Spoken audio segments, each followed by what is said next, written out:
Hey friends, it's Jen, and welcome to Good God Talks. I love getting to have these set aside moments to share with you as we build this habit of having uncommon conversations with God in our everyday life moments. And maybe my favorite part of the podcast is that you don't really come to hear me. The most important thing that you hear on these episodes isn't my voice or my words, but I'm echoing God's invitation to all of us to come closer to Him and to hear Him.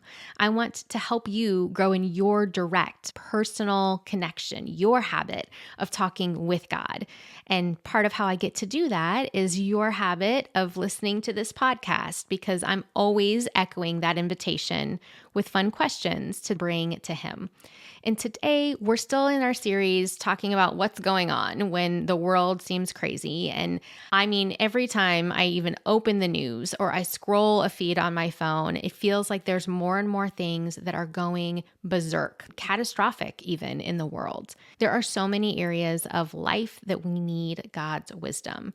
And that's what we're talking about today. And I'm excited to talk about that because God is so generous with His wisdom. In James 1, verses 5 through 6, it says, "If any of you lacks wisdom, let him ask God, who gives generously to all without reproach, and it will be given him. But let him ask in faith, with no doubting, for the one who doubts is like a wave of the sea that is driven and tossed by the wind." This verse doesn't say, if any leader, if anyone in a high position of authority, if anyone with a really big problem lacks wisdom, they can ask God and He may give it to them. It says, if any of you lacks wisdom, ask God who gives generously to all.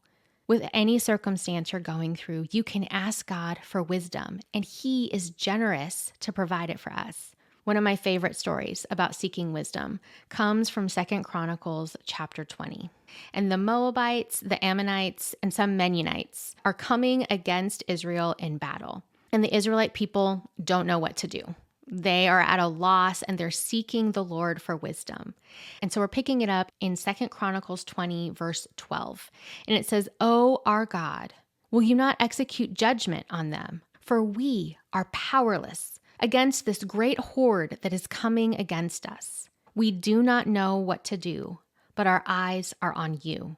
Meanwhile, all Judah stood before the Lord with their little ones, their wives, and their children. And the Spirit of the Lord came upon Jahaziel, the son of Zechariah, son of Benaiah, son of Jael, son of Manasseh, a Levite of the sons of Asaph, in the midst of the assembly. And he said, "Listen, all Judah and inhabitants of Jerusalem and King Jehoshaphat, thus says the Lord to you. Do not be afraid, and do not be dismayed at this great horde, for the battle is not yours, but God's." And then he continues to relay to them the Lord's instruction, and God shows up on their behalf in battle.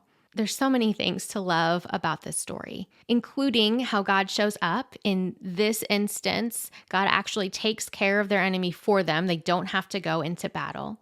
I love that God speaks with clarity through one of their people. He gives them a message. But the big takeaway I have for us today is that the instruction of the Lord might be different. In some battles, God took care of everything. In other battles, He gave them specific instructions for how they would defeat their enemy. It's not what to do that matters most. It's their reliance on the Lord, because a great horde was coming against them. And they said, "God, we don't know what to do, but our eyes are on you." And because their eyes were on the Lord, they were able to receive His wisdom.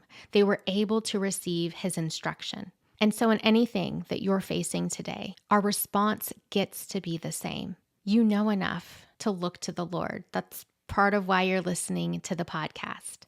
So let's look to Him and ask Him to guide our next steps, to give us a battle plan. And here's our question. God, I'm looking to you. What wisdom do you offer me on what to do next? Have a good talk.